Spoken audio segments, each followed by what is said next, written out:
네, 여러분 반갑습니다. 우리 예수님께서 오신 목적에 대해서 살펴보고 있습니다. 예수님께서 오신 목적이 전통적으로는 영생을 주시기 위해서, 또 대속물이 되시기 위해서 오셨다. 이렇게 우리가 보고 있는데, 새로운 관점은 예수님 오신 목적을 사회 구원적인 관점에서 살펴보고 왔다. 이렇게 우리가 보았습니다. 자, 그래서 이제 예수님이 오신 목적을 우리가 이제 새로운 관점과 또 성경의 관점을 함께 살펴보았습니다. 자, 그렇다면 이제 예수님의 말씀의 관점에서 이 새로운 관점의 한계점이 무엇인지 살펴보도록 하겠습니다. 첫 번째는 예수님은 구원자신데, 이 구원자이신 예수님의 위상을 약화시킬 그런 위험성이 있습니다. 이 새로운 관점, 즉 에큐메니칼 관점은 예수님을 가난과 억압으로부터의 해방자 또는 세상의 모든 문제 해결사 정도로 보는 경향이 있습니다. 그러니까 이 예수님을 볼 때 통전적으로 본다고 하면서도 여전히 예수님을 가난과 억압으로부터의 해방자, 또 세상의 모든 문제를 해결하시는 분, 이렇게 보는 경향이 있습니다. 물론 예수님께 당시 예수님 당시의 열혈당, 즉 젤롯당 이런 사람들과 같이 어떤 혁명가적인 속성도 일부 있었던 것이 사실입니다. 예수님의 제자들 가운데도 젤롯당이었던 사람들도 있었던 것이 사실입니다. 그러나 예수님과 젤롯당의 차이는 뭐냐? 젤롯당은 자신들의 혁명을 통해서 또는 로마의 앞잡이들 또는 로마의 지도자들을 살해하면서 혁명을 통해서 하나님의 나라가 이 땅에 임할 수 있다. 또 진정한 구원이 임할 수 있다. 이렇게 보았던 것과 달리 예수님께서는 하나님의 나라는 하나님께로부터 오는 것이며 그것의 실현은 우리들 인간에 달려있지 않음을 선언하였다. 이렇게 오스카 쿨만이 말하고 있습니다. 즉 하나님의 나라는 어떤 혁명을 통해서 또 어떤 사회 구조 개혁을 통해서 오는 것이 아니고 하나님께서 하나님의 권한으로 하나님의 권능으로 이 땅 가운데 하나님의 나라를 오게 하시는 것이죠. 특히 예수님의 사역을 통해서 이 땅에 하나님의 나라가 오고 그 하나님의 나라 온 것을 우리가 받아들일 때 거기서부터 이제 이 세상에 변화가 점진적으로 나타날 수 있는 것이죠. 자, 그래서 예수님께서는 가난한 자들을 사랑하셨지만 동시에 구원의 대상에서 부자들도 제외하지는 않으셨습니다. 모든 사람은 한결같이 그리스도의 구원을 필요로 하는 자들이다. 이렇게 보셨습니다. 그렇지 않습니까? 예수님께서 가난한 자들을 사랑하셨지만 그렇다고 가난한 자들만 구원의 대상은 아니죠. 예수님의 구원의 대상은 모든 사람이 다 구원의 대상인 것입니다. 예수님의 대상을, 구원의 대상을 가난한 자들, 억압받는 사람들, 약자, 병자, 이런 사람들로만 제한하는 것은 자칫 예수님을 하나의 복지운동가 또는 인권운동가, 해방운동가, 약자들의 친구 정도로 위상을 전락시킬 위험성이 있습니다. 예수님에게 이런 측면이 없었던 것은 아니죠. 복지운동, 인권운동, 해방운동, 이런 운동 하셨지만 예수님은 온 인류를 구원하기 위해서 오신 분이시죠.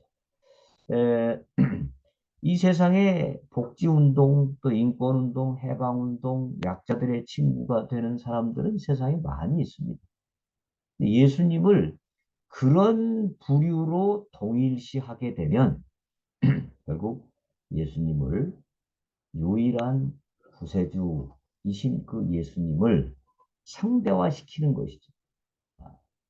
예수님을 그냥 하나의 복지운동가 또는 인권운동가, 해방운동가로 상대화시키고 축소시키는 결과를 가져오게 됩니다. 즉 예수님은 분명 복지, 인권, 해방, 사랑 등을 베푸신 분이 맞지만 예수님 사역의 핵심 목적은 모든 인류의 구원이었다. 이것을 우리가 잊지 말아야 합니다. 이게 성경에서 말씀하는 예수님의 오신 목적입니다.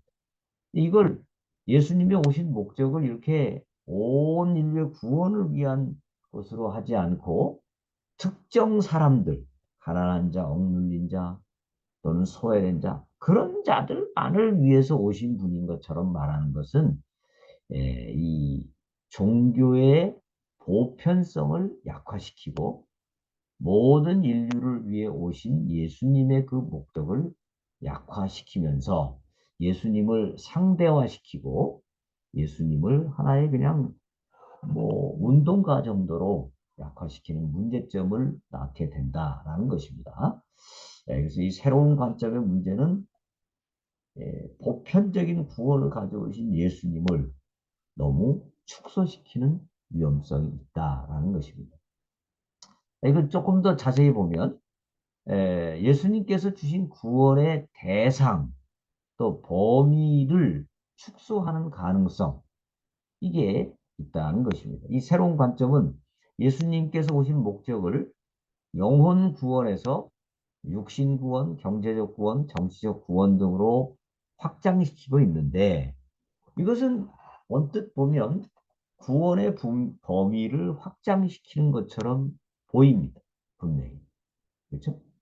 또 예수님은 영적 구원뿐 아니라 가난과 억압으로부터의 해방, 차별과 분쟁을 종식시키시는 분, 또 모든 고통 문제 해결 등을 가져다 주시는 분으로 보게 만듭니다. 그래서 굉장히 확장되는 것처럼 보여요.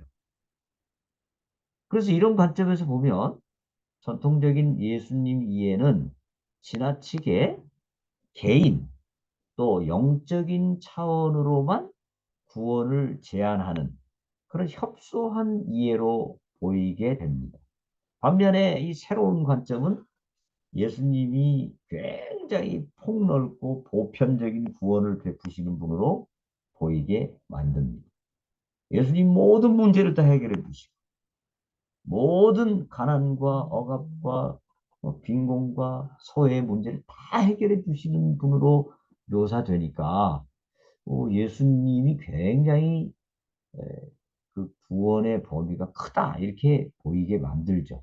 그러나 이런 관점은 예수님을 지나치게 가난한 자와 소외된 자들과 연대하시는 분으로 오히려 축소시키게 됩니다.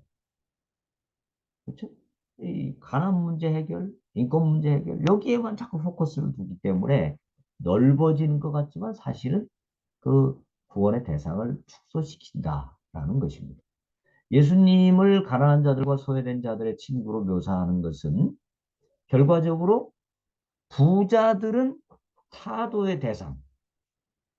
그렇기 때문에 구원으로부터 제외되는 사람들로 묘사되는 경향이 강합니다. 마치 막시즘에서 가난한 노동자들은 다 선한 사람들이고 부자들은 다 악한 자들이고 그래서 부자들을 타도해서 똑같이 잘 살아야 된다라고 생각하는 것처럼 이것은 결국 부자들을 위한 예수님을 좀 한정짓는, 제한하는 그런 문제로 이어질 수가 있습니다. 가난한 자들에 대한 예수님의 편애를 강조하는 것. 물론 예수님이 가난한 자들에 대해서 특별한 관심을 가졌던 것은 사실입니다만은 그러나 이것은 예수 그리스도를 단지 하나의 가난한 자들을 위한 운동가로 축소시킬 수 있는 위험성이 있습니다. 즉 예수님의 그 보편적인 사랑과 구원의 보편적인 필요성을 훼손시킬 수 있는 위험성이 내포되어 있다. 이것을 늘 조심해야 될 것입니다.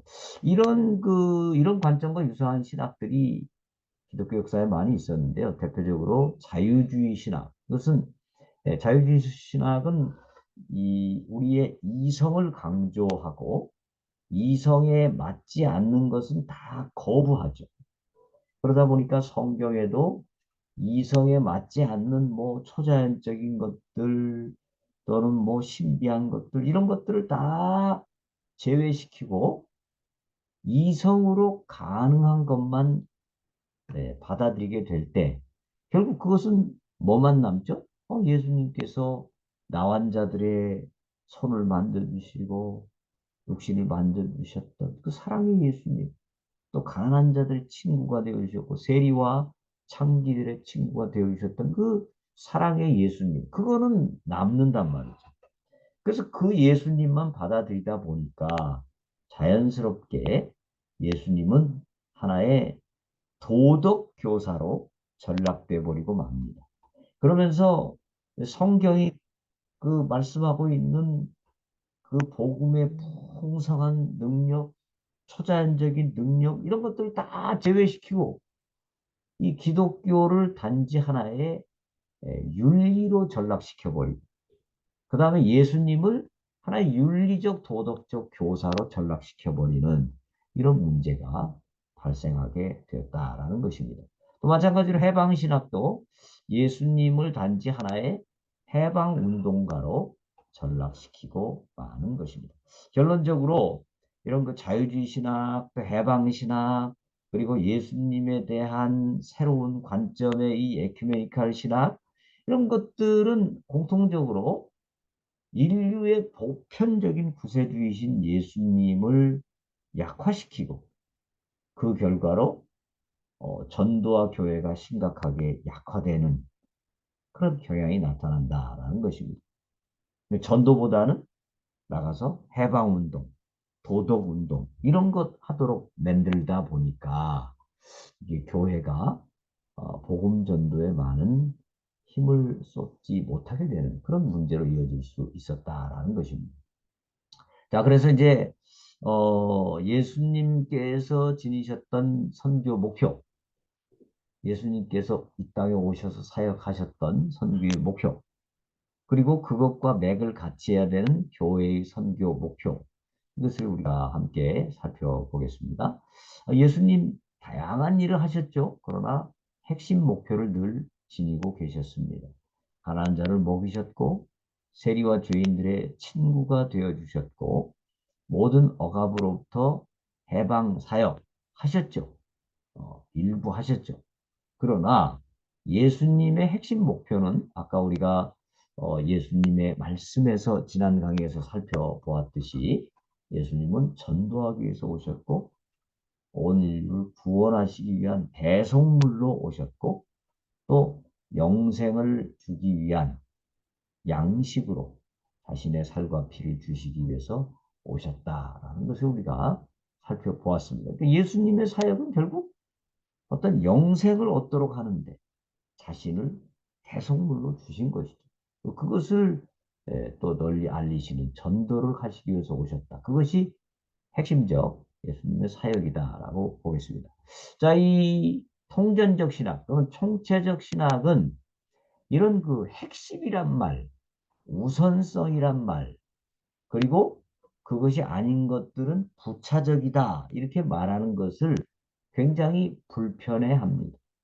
그리고 이런 것들을 이분법적인 사고다. 이렇게 폄훼하는 경향이 있습니다. 이건 잘못된 것이다. 예수님은 다 하셨는데 왜 어느 하나만 핵심이고 우선적이라고 말하느냐. 이렇게 주장을 하는 것이죠.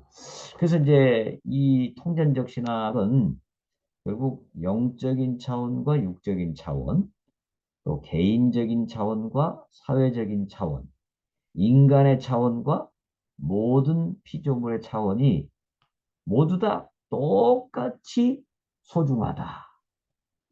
어느 하나의 우선순위를 두면 안 된다. 이런 사고가 굉장히 강하게 자리를 잡고 있습니다. 그래서 예수님 사역의 우선적인 사역, 또 핵심적인 선교 목표가 있다. 이것을 인정하려 하지 않습니다. 자꾸 예수님의 사역은 모든 일을 다 구원하고 모든 문제를 다 해결하고 세상의 모든 문제를 해결하는 것이다. 이렇게 해석을 하는데 앞에서도 살펴보았듯이 이것이 성경적으로 지지를 받기 어려운 면이 있다는 것입니다.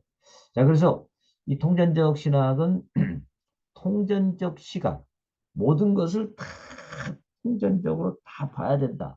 이런 시각에 너무 매몰되어 버린 나머지 예수님의 그 핵심 목적을 소홀히 하게 되는 그런 잠재적 위험성을 지니고 있다는 것입니다. 교회의 머리 대신 예수님께서 가지셨던 목표를 소홀히 하고 모든 것을 다 한꺼번에 하려고 하는 이런 통전적 신학은 결국 교회가 진실한 열매를 맺기 어려운 그런 문제점을 가지게 됩니다. 다 하면 좋죠. 그러나 예수님이 다 하셨습니까? 예수님이라고 세상의 모든 문제를 다 해결해 주셨습니까? 예수님도 그렇게 안 하셨단 말이죠. 예수님이 오셔서 하신 핵심적인 목적이 있었듯이 우리도 예수님의 뒤를 따라서 예수님이 가장 주안점을 두시고 하셨던 일, 거기에 우리의 핵심을 둘 필요가 있다라는 것입니다. 통전적 관점은 설득력이 있습니다. 합리성이 있고 균형감을 갖춘 것처럼 보입니다. 그래서 오늘날 많은 신학이 결국 통전적 신학 또는 총체적 신학으로 가야 된다. 그렇게 주장하는데 모든 것을 다 선교로 인식하고 수행하다가 가장 핵심적인 것, 다른 사역은 다 세상의 다른 기구들도 할 수 있지만 오직 교회만이 할 수 있는 이 핵심적인 것, 이것을 제대로 못해서 교회와 선교가 약화되어지는 모습을 보일 수 있다면 이것은 상당한 잠재적 위험성이 아닐 수가 없습니다. 균형도 중요해요. 예를 들어서 새의 두 날개처럼 균형이 중요하지만 이것은 새 두 날개는 하나의 방법이고 수단이지 그거 자체가 목적이 아니다라고 생각해 볼 수가 있습니다. 목적은 영혼 구원이고 그다음에 하나님과의 관계 회복 이런 것이다. 이렇게 우리가 볼 수 있겠습니다. 네, 오늘은 거기까지 하도록 하겠습니다. 여러분 수고 많으셨습니다.